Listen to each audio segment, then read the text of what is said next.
Namaste and welcome to this evening's episode on karma. To start, please join me for the prayer.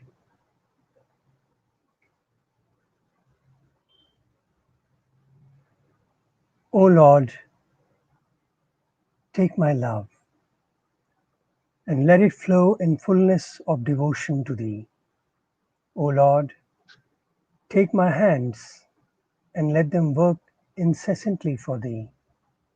O Lord, take my soul and let it be merged in one with Thee.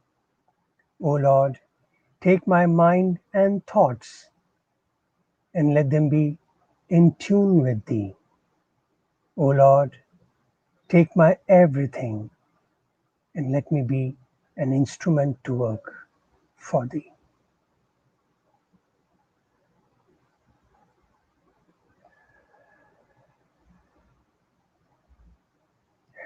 Welcome, dear friends. This topic is a very interesting and a very popular topic, very interesting. Many have shared their thoughts on this topic also, and it has been a matter of discussion for years. So I'm here to share a perspective on this philosophy of karma, what we popularly know as law of karma.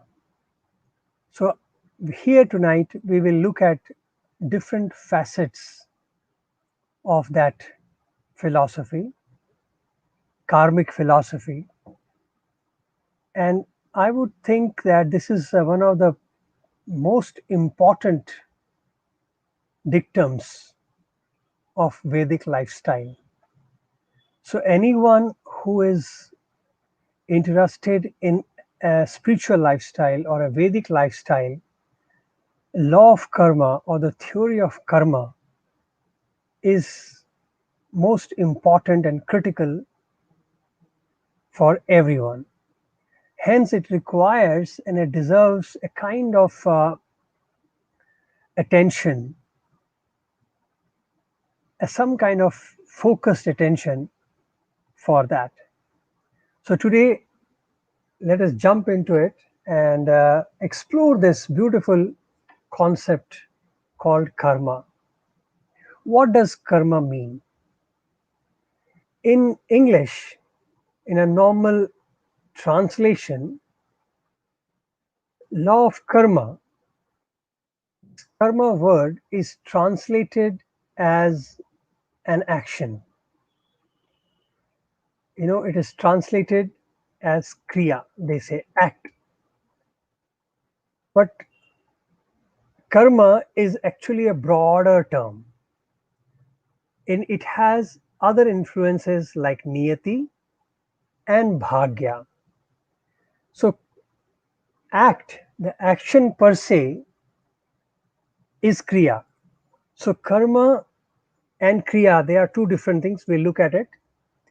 But karma actually, when we speak about it, we use karma as connoted as act, as kriya, but the scope of karma is much bigger.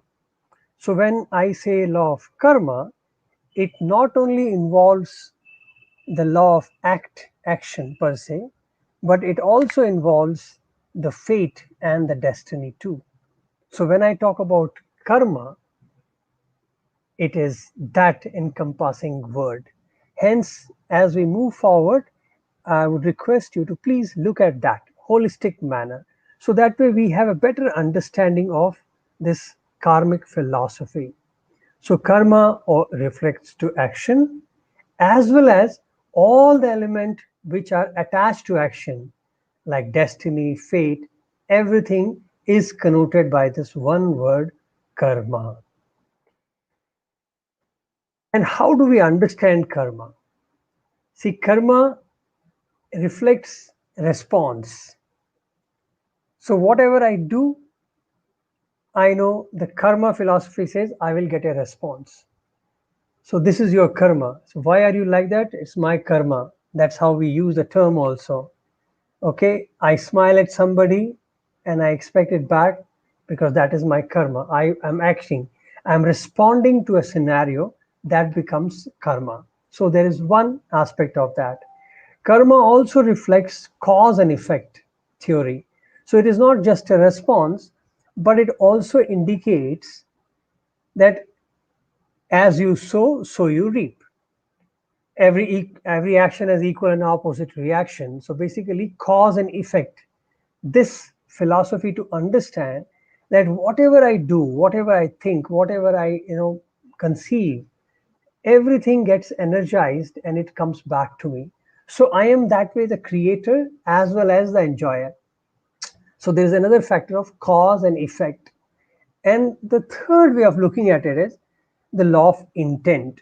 And we will look at it a little bit more in detail as to karma of intent. What is that? Because actions are natural.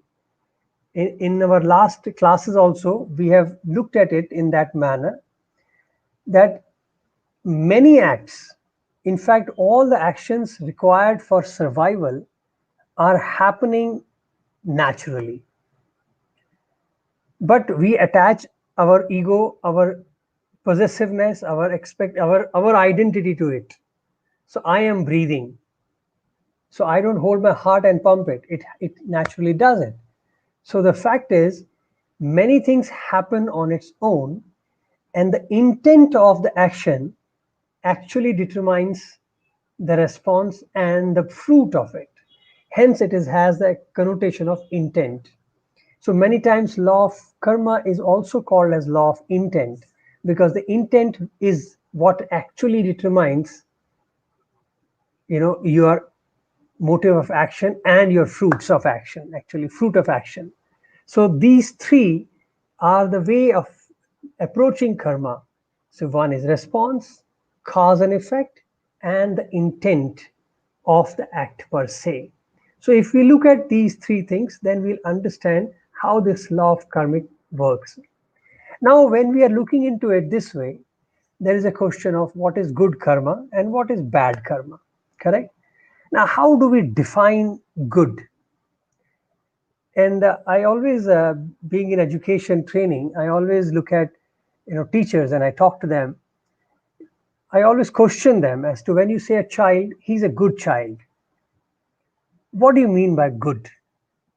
How can you define a goodness that a child does not, feel either too excited for nothing and or depressed? How do you define that goodness of a child? When I say he's a good child, or I am a good person, or this is a good pen, this is a good chair. How do I identify something as good and something as not good? Now, this is a very typical inquiry question because we use these terms so casually and so normal that most of the time we don't get time to even contemplate on what do we really mean. As long as that person or the thing is behaving as per my liking, I presume it to be good. But if it is not matching to my profile, my expectation, I will term it as bad. But somebody else can say your expectation may not be even right. So then the whole definition of good gets very biased. So, how do I define that behavior, that element, which is called good? So, okay, I'm sorry, I was just waiting for it. Thank you, Antigita, for starting off. So, all the people who are watching are welcome to share their thoughts and keep joining it because I love the questions which come and discussion. So, if any thought comes, you are welcome to pen it down or join me here. So let us go into for good karma. So I was discussing about good. How do we define this good, which actually encompasses a kind of definition which can be applied? So over the experience, we got a small statement. I won't call it a definition, but that which what takes us closer to the origin or the core state. So if I say somebody is good, it is only because that person is behaving or acting as per that state of origin. So if a child is good, that means the child is conducting as a child. If he's a child of a human being, he conducts like a human being's child. If he starts behaving like an adult or an old man, we won't call him good. We'll be surprised and what is happening to him. So the good behavior is relative to the age, circumstances, and place. So we have that can be defined as per the culture, as per the space. So this is what a sentence will reflect, that which takes us closer to the origin. So the more and more I call an ornament good because it is closer to the origin. So anything which makes it original, it has got less of imitation, less of pollution or emergence, that becomes good. On the same context, the bad karma can be defined, which takes us away from the core attribute. Now, what is this core attribute of a person? If I may ask you in a broader sense, what would that be? How would humans say that we have a good human behavior? We are good human beings. Now, use this definition or this statement and let us figure it out. How do I call myself as a good human being? Sorry, let me use the light here. So, how do I say that I am a good human being? And that good human being is the moment I go closer to my core. So, any act, any action, any of my karma, which allows me to remain true to my own self, true to my core state of existence, true to my core attributes, I would consider that as good karma. Pure, peaceful. Yes, if that is your core attribute, then any act which keeps you pure, which keeps you peaceful, is good karma. Thank you, Adigita. And anything which takes you away from it, that which takes us away from our core attribute, if anything does not keep you peaceful, which makes you impure, which makes you feel guilty, that means that act is not a good act. So it can be considered as bad karma. So if you look at it, it makes life very easy from the law of karma to understand that first, again, the first premise is to know who am I and what is my core existence. Now, in this context, there was a question asked once that how about those people, who have misguided understanding of the purpose, the suicide bombers, for example, they believe in a cause. For them, that is like ultimate to sacrifice themselves, and they can kill anybody for that matter. So, are they doing good karma for themselves? If you study in in a detail, if you really study deep into this law of karma, then strangely it connotes that yes, for them at that moment, that is good karma because they really believe it, that that would bring some kind of peace somewhere. They really believe that this small little pain of killing somebody is actually for a larger good. They believe it. And since they believe at that movement, according to law of karma, it's okay. That is good karma. But there is a catch. Suppose I kill somebody today, believing that at this point of time, that is what I'm doing is perfectly fine. And it is for a larger good. And after a few months or a year, when I'm sitting down contemplating on how I have lived my life, and then destiny has taken me through different experiences, and I sit back and analyze, and I feel that my God, I was wrong in my interpretation.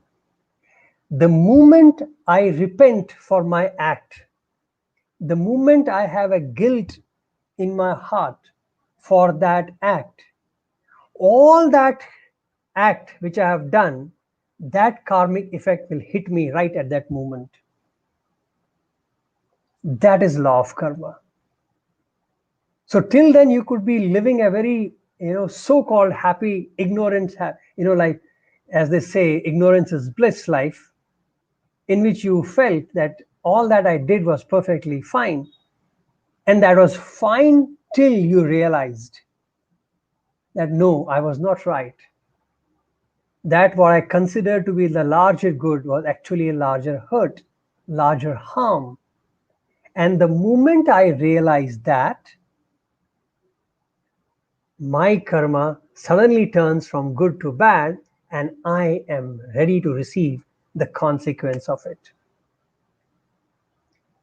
So, this is a very subtle nuance of law of karma. So, people who think we can get away with it because I believe strongly in something, law of karma can just rebound back. Because ultimately, it is the conviction, and the deep down, once you start analyzing it, once you start living life through it, then you will realize that ultimately what is good remains good under all circumstances. People who have lived a pure life, helping everybody, as our master has always put a beautiful dictum, help ever, hurt never.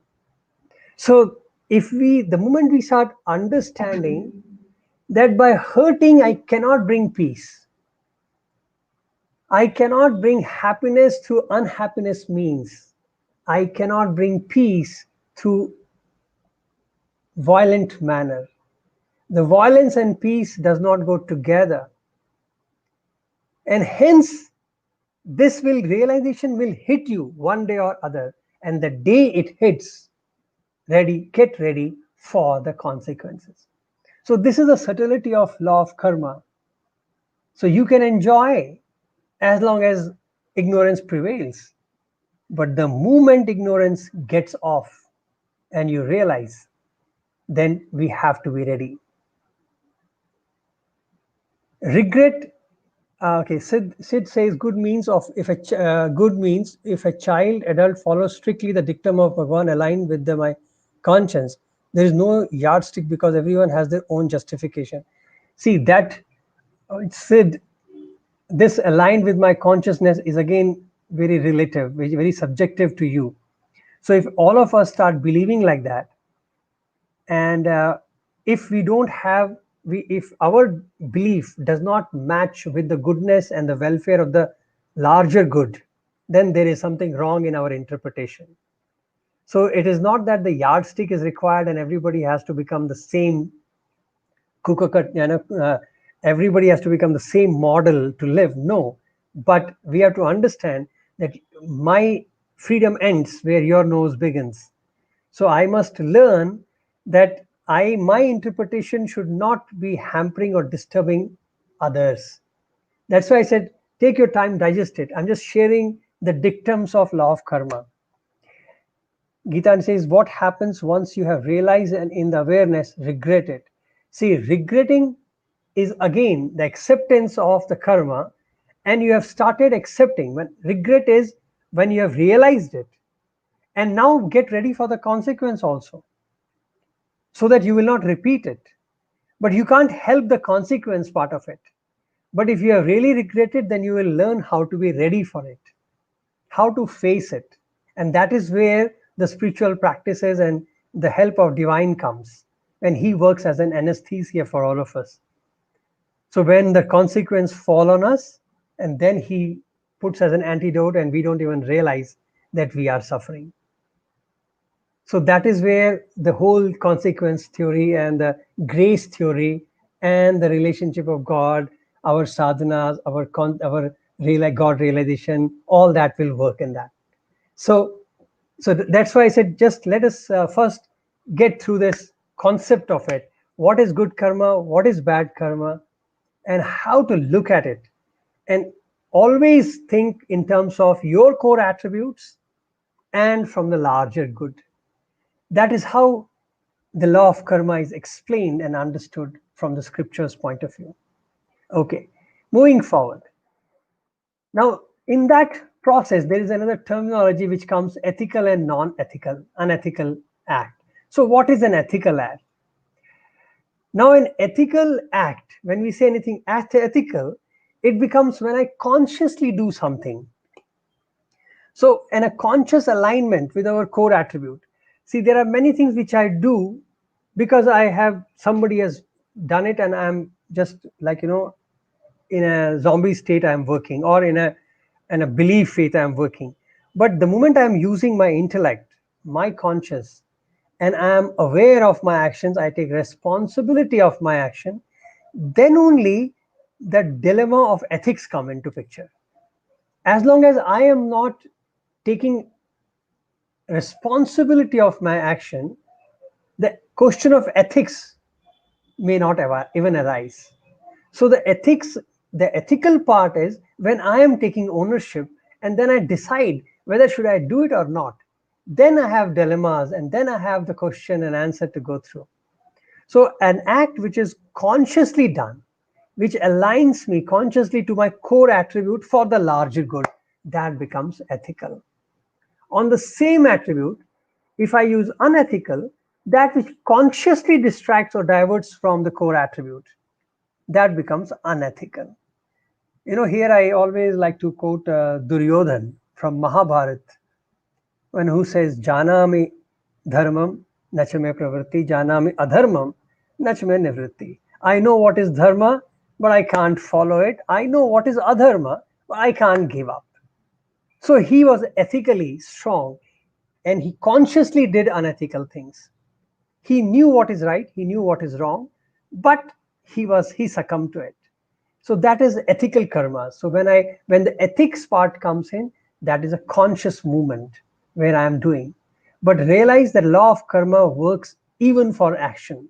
So the moment I am acting, law of karma is working. Even if I'm not aware and I hit the wall, I'm going to get hurt. I can't say I was not conscious of hitting the wall, hence I should not get the pain.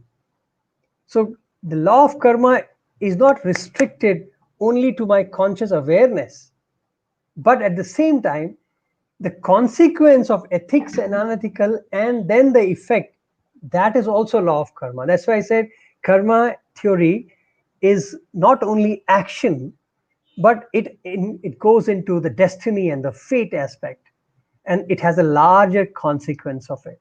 So karma is action as well as the consequence of action, and that is where this law of ethics comes into play. So we have the ethical dilemmas in which we look at law of karma. Okay, let me take it forward.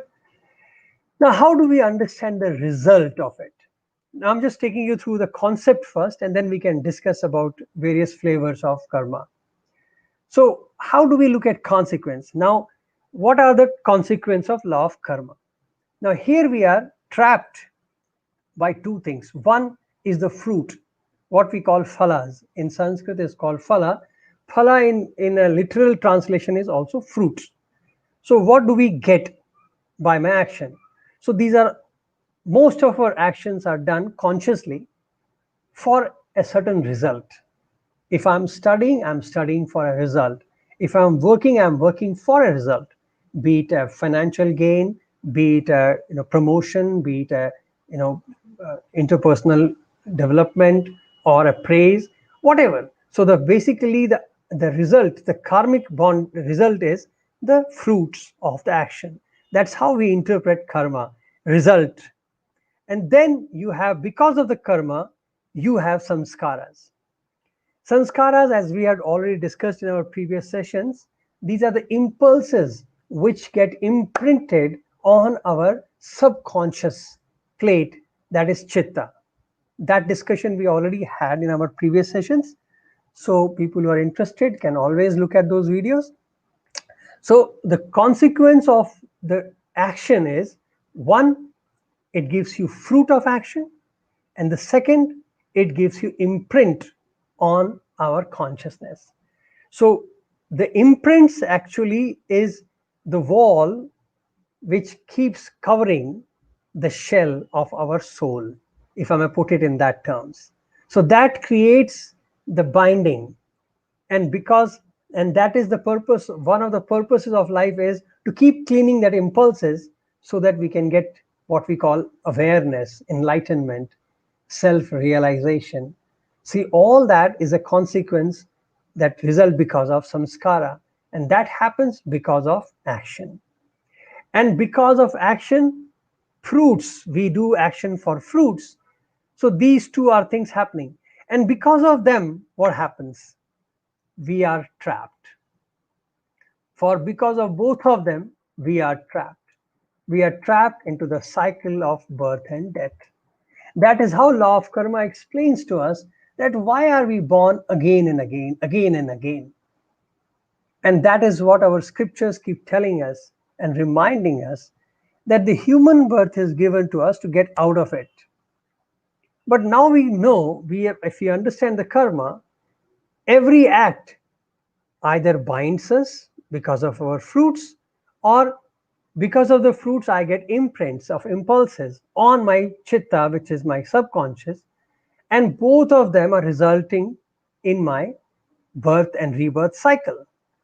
And these fruits of action which create this are called sanchit karma.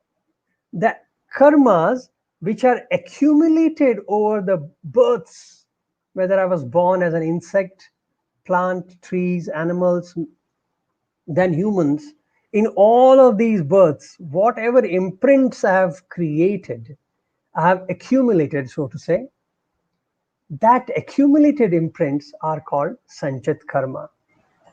Sanchit karma also has an element of my expected fruits.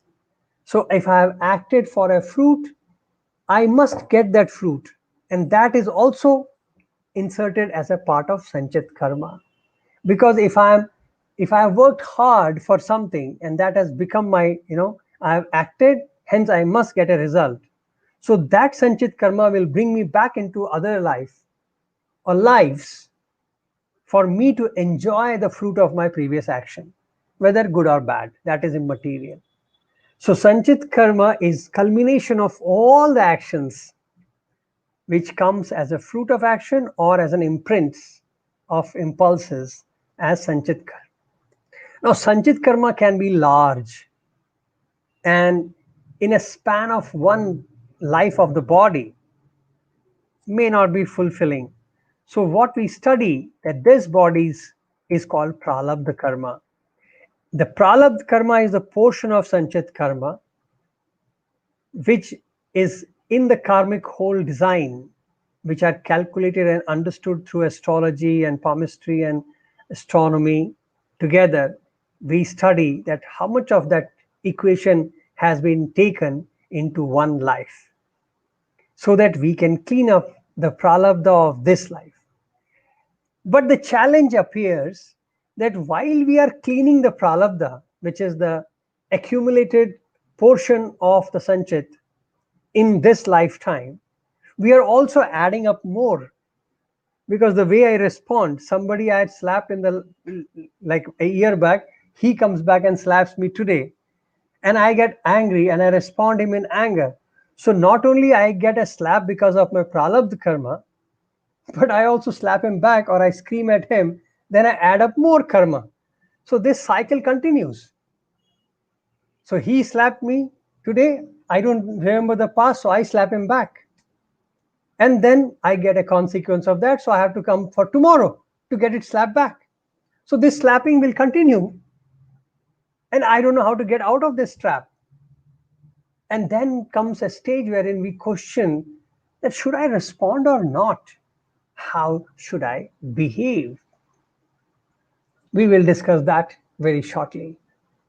So this is the pralabdha and sanchit karma that allows understands us that how our karma are actually getting recorded in the subconscious realm, in the cosmic consciousness realm, and that forces us into the cycle of law of birth and death. And that is why this, now understanding this law of karma, as I was telling you, that every act, you know, we look at it from good and bad, right and wrong concept. But the beauty of act is it is an act. If you really look at act as an act and not attach yourself, then we start understanding how to get out of the karma.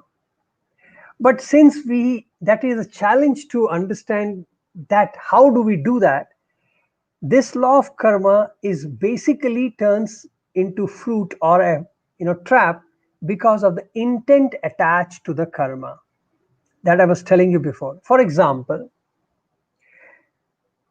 killing is bad, right? If you say killing is totally wrong, we all will agree with that. But when a soldier kills somebody on a battlefield, we not only consider it heroic, we even award him. We make them our heroes. So, which means that act of killing is not right or wrong. The intent of killing makes it right or wrong. Because the intent of the soldier was much larger than himself, was truly to safeguard his own motherland, country. Hence, the karma became positive. But if the same soldier is walking on the street and he happens to just swing his gun out and shoot, and somebody dies, he may be punished because that act for the same person will be considered as not good and not right. So, law of karma, because of this intricate understanding that it is an intent of the person which really makes an act right or wrong. Suppose a person is not mentally strong, he's weak, he has been born with special qualities, and he's not up to the mark. And he swings his arms around and he happens to slap you. Will you call that person as hurting you or he's hit you consciously? No. Hence, the law of karma does not work for him. He will not have a consequence of his slapping you. But the way you conduct back at him will have the consequence of action for us who have a stable mind to interpret and understand. That is why law of karma is also labeled as law of intent, because it's an intent of the action which actually determines the quality of action, which actually identifies and quantifies that it is an act, whether it is a good act or not, if it is ethical or unethical. All of that happens because of intent, and hence law of karma is also equated as the law of intent. Hope everybody is with me. If you have any thoughts parallel going on, you are welcome to keep sharing here. So we have taken the journey to law of intent, of understanding that law of karma is also, and why it is called a law of intent. Now, when I was talking to you about how do we get out of it, and that is the theory of nishkam karma, which is desireless action. Now, what is this nishkam karma? Now, nishkam karma, when we look at it, this is exactly what I was telling you before, that when the act is taken as an act and not is not taken because of something. I am not helping you because I need help back.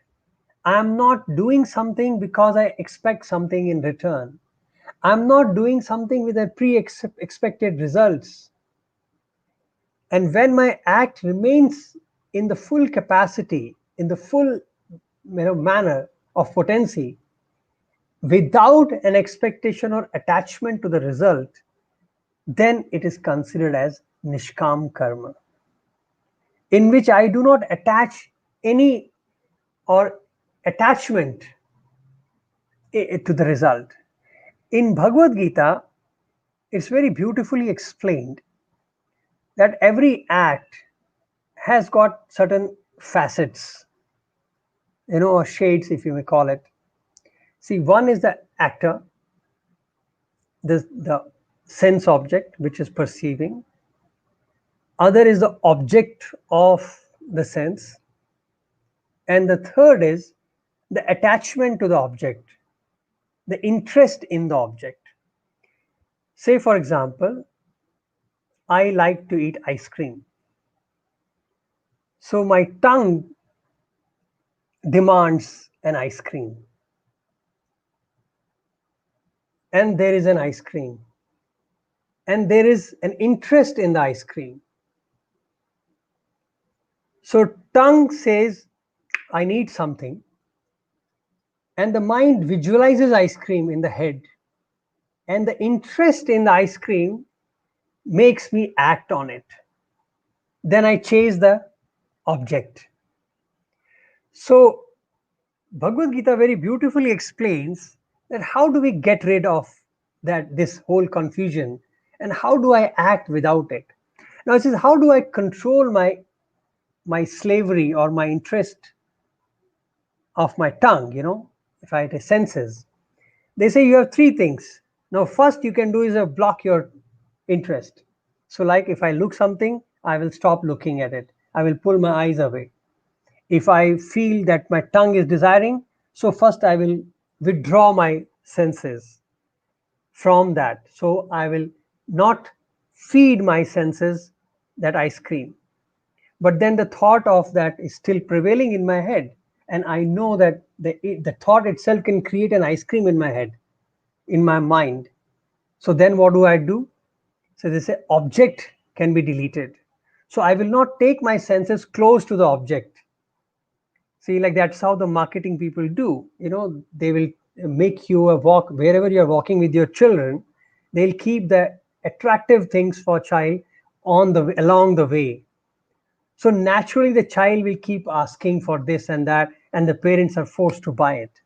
So it's a very subconscious hitting, because they know the child may not be able to articulate it, but when you present the object of sense in front of it, the child will jump on it.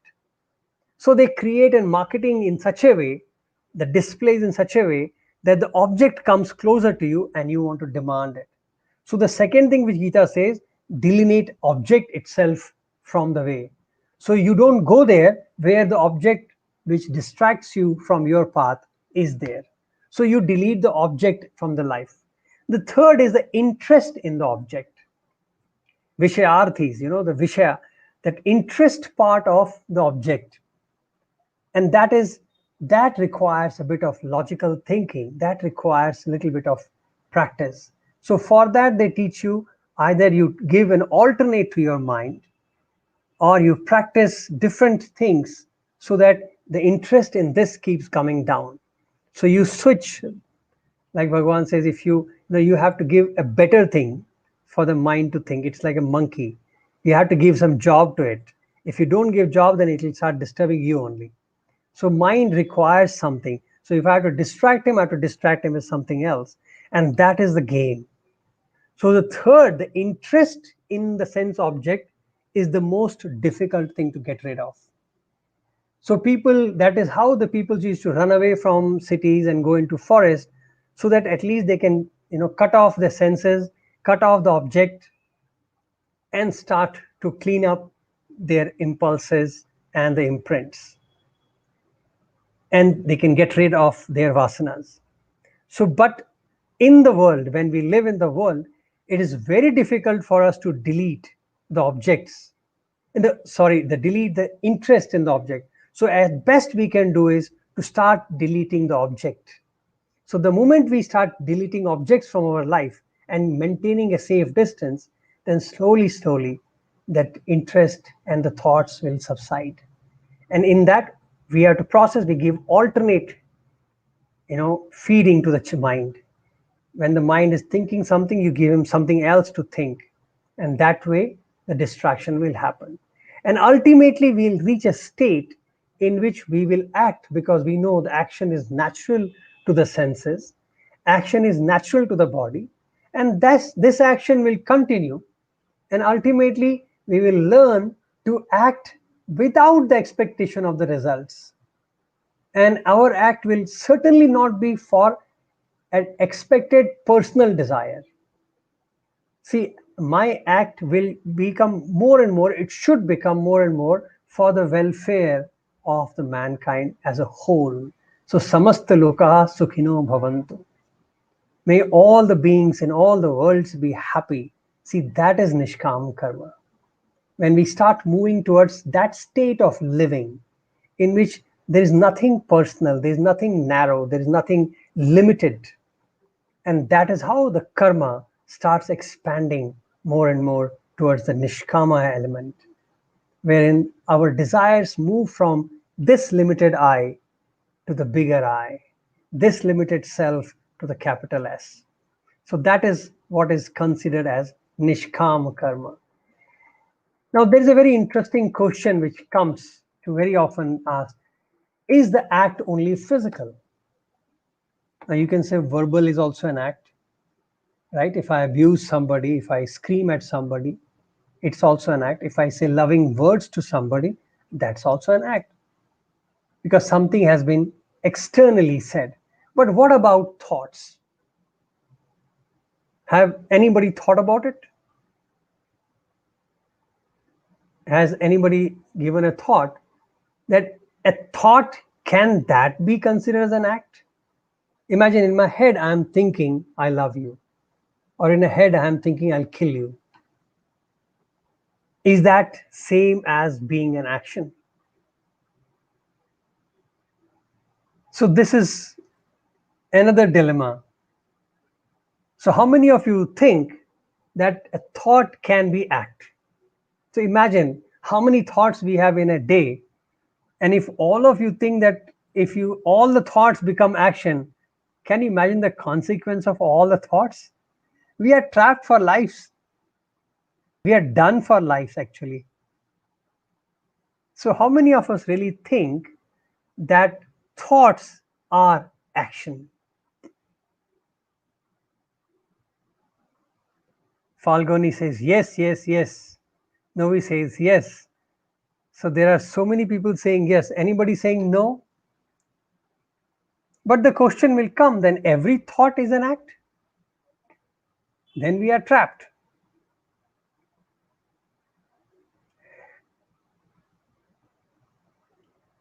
I'm giving a pause so that you can think a little bit.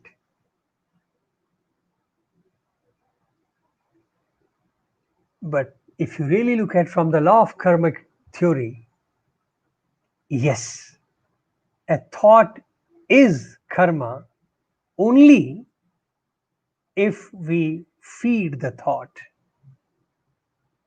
See, thoughts are like passing clouds. Every passing cloud does not convert into an action. But if you hold on to a thought and that thought becomes so powerful in your being that you start believing in that thought, you start feeding the thought, then the thought has an equal potency as an action. And it will manifest in some form or other in the physical world too. So we are all trapped in thought too. So from that perspective, yes, thought is also an action. Action and thought and intention all are karmas, yes. But not all the thoughts. So if a thought comes and we do not feed the thought, we don't stop at the thought, we look at it, analyze it, and let it pass. We learn from the thought, we pick up the thought, and we let it go. Then the thought is not an action. A thought comes that I must, I love you, or I hate you, or I want to kill you.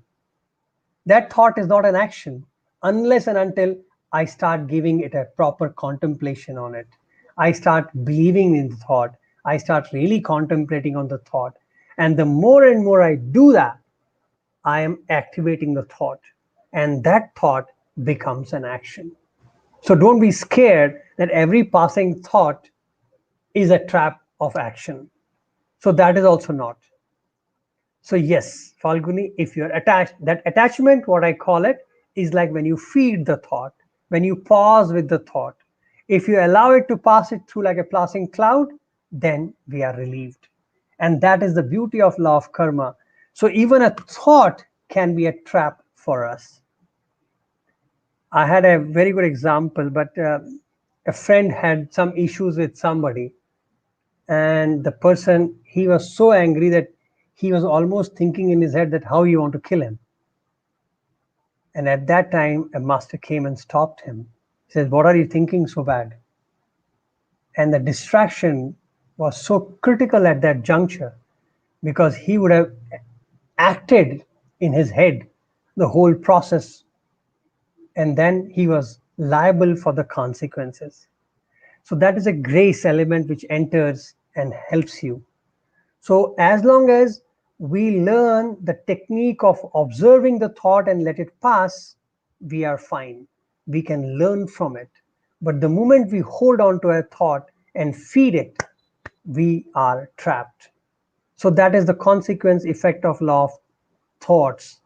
And that is where the next is important when we look at the three things: thought, words, and deed.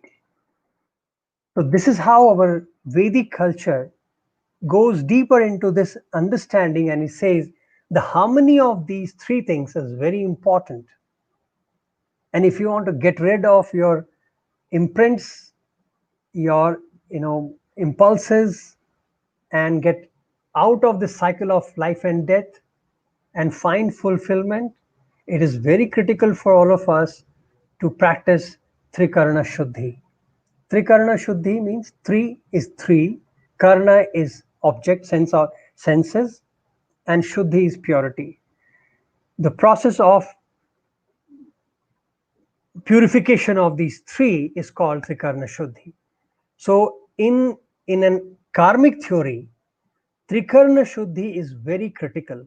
A harmony of thought, word, and deed, and purification of these three by synthesizing, by harmonizing these three, is the critical element for any active human being. So that becomes Trikarna Shuddhi, which is again an element of karma. Here I want to address one more question, and I don't know how many of you think about it, but I'll give it this thought because somebody asked this question and I liked it very much. That's why I put it on the slide. Should we react in a revenge manner? I'll give you an illustration and I would like you to think about it and give me an example, an answer to it. See, for example, suppose a girl is standing there and somebody comes and starts flirting with her or disturbing her and tries to, misbehave with the person. The girl has done nothing wrong. With all the circumstances, if I look at her, let's put it in that dress is perfect, the tone is perfect, the poor girl is standing perfectly and she's right time, it is not out of the place, she's going to work, for example. So there is nothing which you can point out to a girl and say that, hey, she had this problem, hence she got into trouble. And the guy is trying to trouble her, and the girl finds it befitting and she slaps him.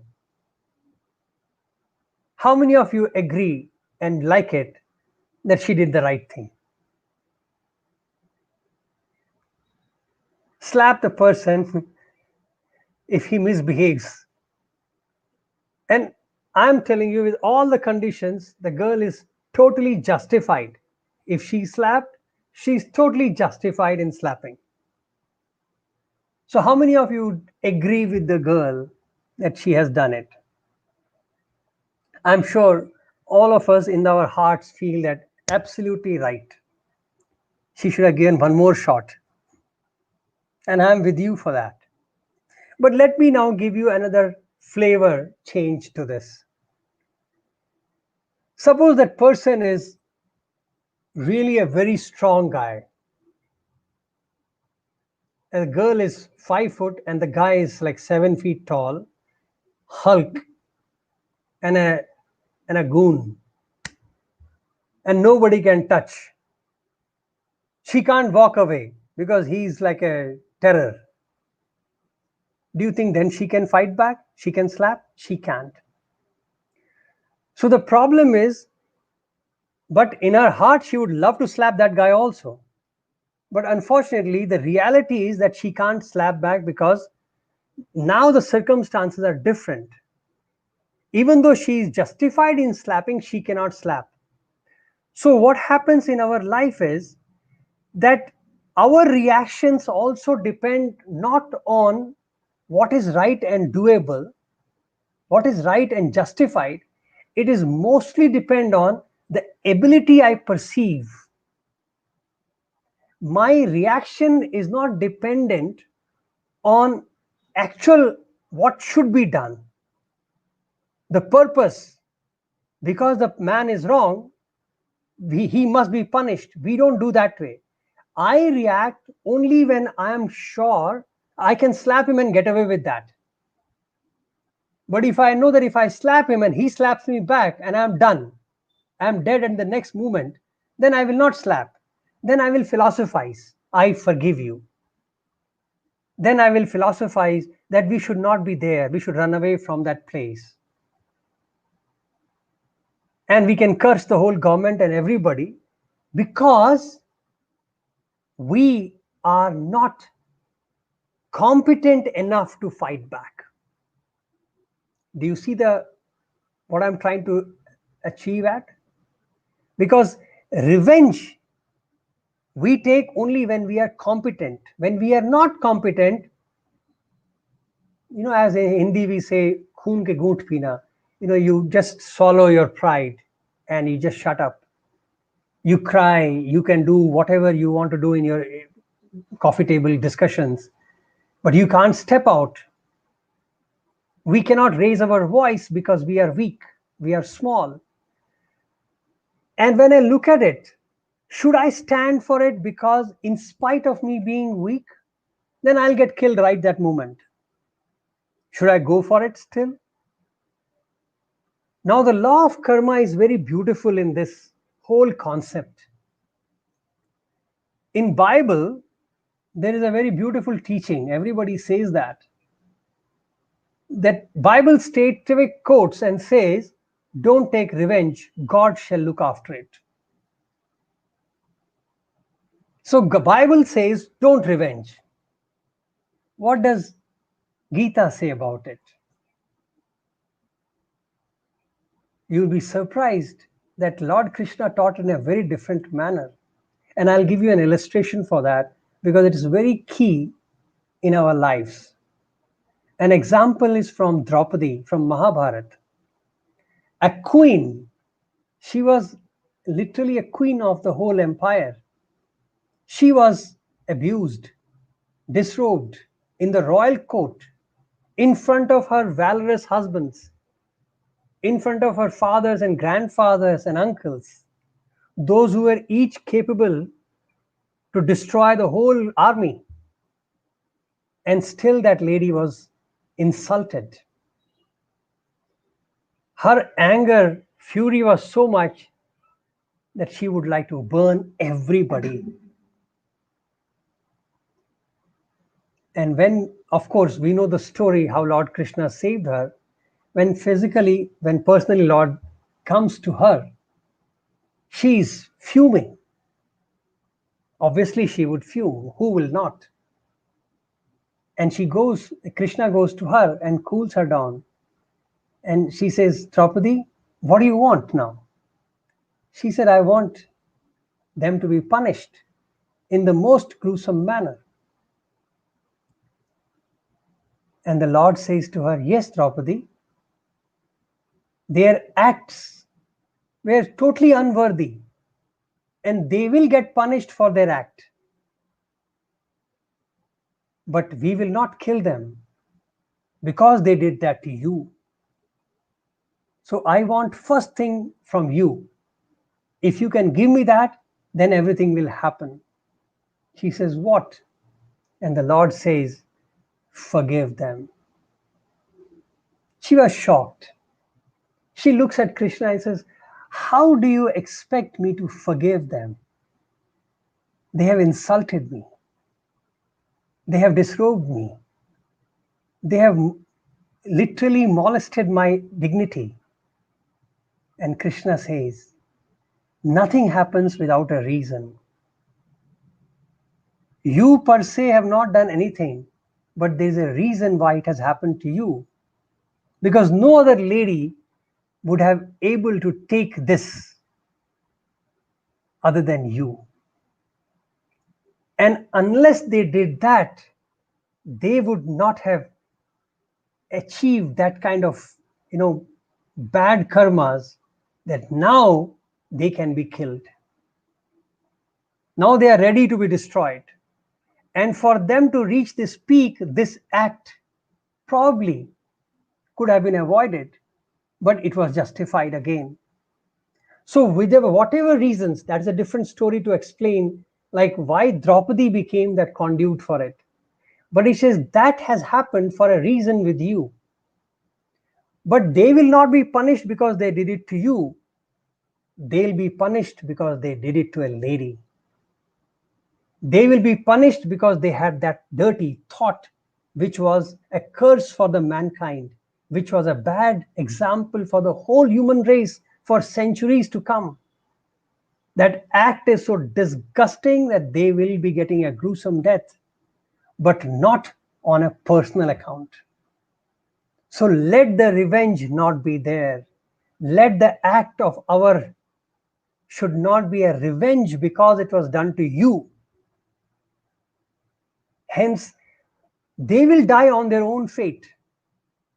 They have done that, so they will get killed. Why do you want to take the ownership of their death? Imagine you have to die, and here I come and stand that I have killed you. Now the person is dead anyways, but you get the karmic consequence of killing them. And you have to keep coming back to repay that debt, which unfortunately should not have been yours. So the Lord first thing makes it sure that first you forgive, and let us all act as per the dharma of karma, and they will be destroyed. Now when I look at these two things, then I understand what was mentioned in Bible and what is explained by Lord Krishna is same. It says don't take revenge, but the act must be done. But the act should not be done on a personal basis. Somebody hit me, hence I will get up. See, that is what has happened to us in the society today. That unless it happens to me and my family, I don't react. If somebody else gets molested next door, I close my door, thinking that I'm safe in my house. And when it happens to me, the other person closes his door, because we have never been able to get out of revenge mentality. And when it happens to me, then I start reacting and start quoting all the dharma possible. That why should I react? But the fact of the matter is, law of karma states, act for the cause. Act for the larger good, not for your personal. Because the personal act which has happened to us has happened for a reason. But the reaction must be very careful. So if I am that, then if it happens next door to me, I will react in the same way as it has happened to me. I would not watch that girl or anybody getting, insulted or disrespected just because I have no physical relationship with them. But I will react because that is a cause. I believe in that cause and I must. So the law of karma says, don't take revenge, but always act for the cause. Isn't that beautiful? So that is the beauty of understanding that action for a purpose and not action for revenge is law of karma. Vandana, let me read it quickly. It makes sense to watch and be aware of your emotions, your thought, action, in all situations, but really, in an event of eve teasing, molestation, action is required. So, hope you got the answer now that yes, action is required, but for the purpose. Let us not act only when it happens to me per se. Let us act for the purpose. And when we do an action for purpose, then the law of karma is beautiful. It says you are not bound by that action. Then the consequence of the action is not binding. That becomes nishkam karma. That becomes unbinding action. And hence, when the action is for a purpose, which is for the larger good and peace and harmony for the world, then that action actually liberates me. It does not bind me. And that is the beauty of law of karma. So the moment we more and more we start analyzing these things, we will look at how beautifully our scriptures, our Vedic culture has explained how we have to conduct in our life. And that is how the harmony in the society is obtained. And today, if we find disharmony, is because we have lost the understanding of karma. So when we react to these abuses, these actions only in a selective manner, only in a limited selfish manner, then not only we are not justifying the law of action, but we are also trapping ourselves in the law of action and reaction consequences. And hence law of karma teaches us that binding. But the same law of karma also teaches us how to get out of it. So if I am getting hurt or molested or anything like that, my reaction, if I can raise my reaction from a personal response to the response for the cause, then it's a liberating action. Then it comes in the purview of nishkam karma. Then we can say that same action has become a mode, a means of liberation rather than binding. Hope it makes sense. So, any questions so far or any thoughts? I let me look at it if people have written something because in the last I didn't read. Said good means if a child and adult follows strictly that okay, that's we have read. Intent of Osama bin was to promote his religion. His intent is right, but how is this act right? I hope said you got the answer.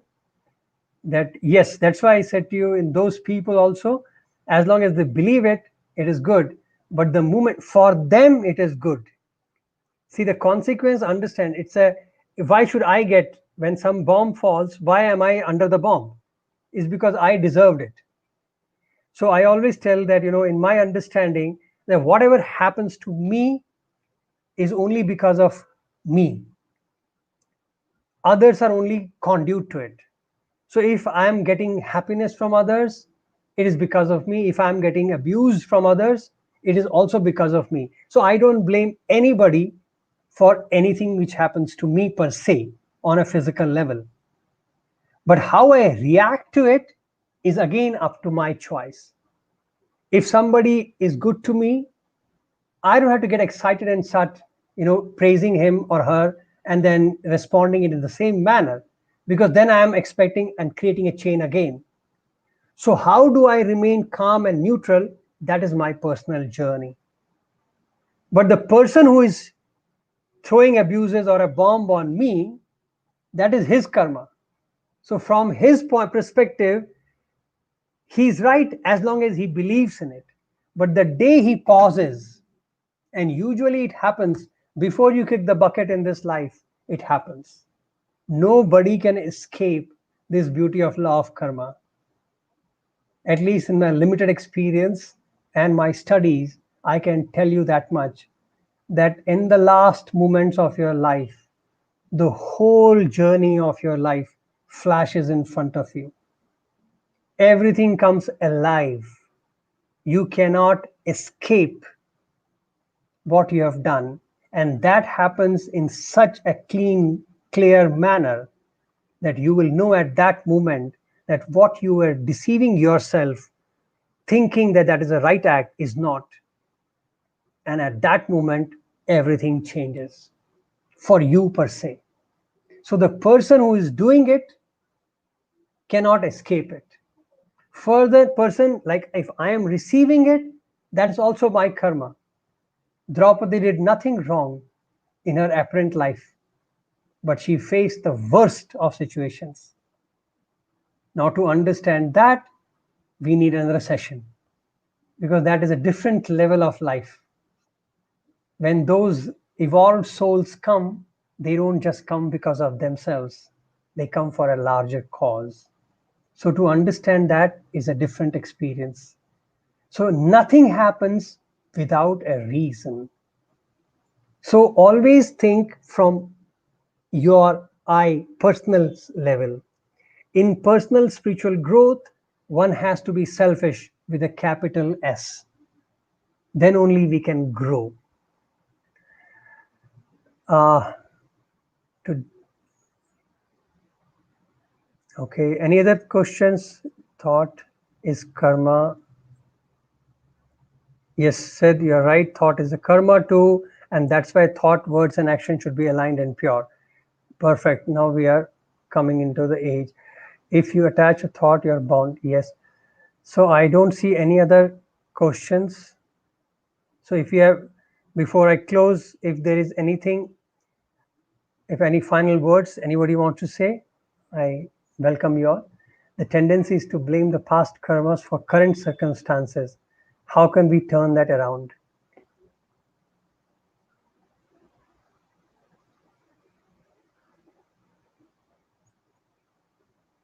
No, why do you, the question here is the tendency is to blame past karmas for the current.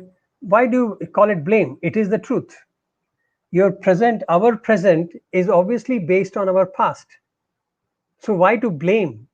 It has happened, so accept it. Accept, smile, and carry on. Either you repent for it and change the way, you're done. Move on. So there's nothing to turn around. You can't go back even a second to change what you have done in the past. So don't even carry the burden in your head. Just smile, accept it, and if you get punished for it, accept the punishment with a smile. If you get a praise for it, accept the praise also with a smile and move on. I find a statement to carry me through this situation is, this too shall pass. So write that statement on your in front of your workstation and paste it. If you feel some exciting news and very happy, read that. This too shall pass. It'll cool you down, period. It'll bring you down to the ground level. If you are sunken in the dungeon and you're feeling depressed, read that. This too shall pass. It'll lift you again. So I find that statement a very beautiful statement under all circumstances to balance me. So anything exciting happens, I read that, it says, this too shall pass. And I come back to my reality. So it keeps me leveled. So always think like that. There's nothing to rebound our past, but not repeating is a challenge. And that is what I would call law of action for us. I hope this session on law of karma was useful. And I thank you all for suggesting these lovely topics. Actually, it makes me think, makes me put it into a perspective. Usually, we all have learned it, we all know it, but unless somebody asks or some situation arises, we don't get a time to contemplate on these things. So I'm grateful for all your participation and involvement and to share these sessions and learn from each other. So grateful to all of you. And I look forward to your more suggestions and thoughts. And I request you all to please, when I share it on the Facebook or on YouTube, please do leave your comments and your suggestions, because those things I read and I will respond as much as possible. And it helps me actually to plan for the next session. So we'll meet again next week with another topic. So till then, have a great night, great day, wherever part of the world you are in. And thank you very much. Namaste.